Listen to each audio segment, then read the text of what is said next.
Libreng healthcare mao'y usa sa mga gustong mahitabo ni Davao City Mayor Rodrigo Duterte kung siya mapili pagka-presidente sa nasod. Mao kini ang iyang gisaad sa mga trabahante sa Mactan, Cebu kagahapon.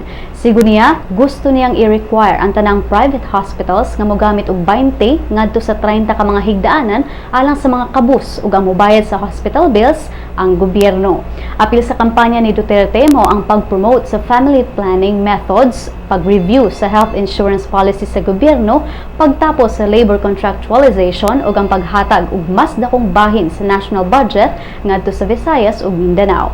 Kung illegal nga droga sab ang hisgutan, gibalikan pag-abiso ni Duterte ang kapulisan nga nagprotektar sa mga drug lords ug drug traffickers nga hulungon ang ilang illegal nga kalihukan kay kung dili mapriso sila o mamatay. Kagahapon mao'y unang kampanya sa sugbo ni Duterte ug ni Vice Presidential Candidate Senador Alan Peter Cayetano pipila ka adlaw gikan sa nahitabong presidential debate ni adtong Domingo.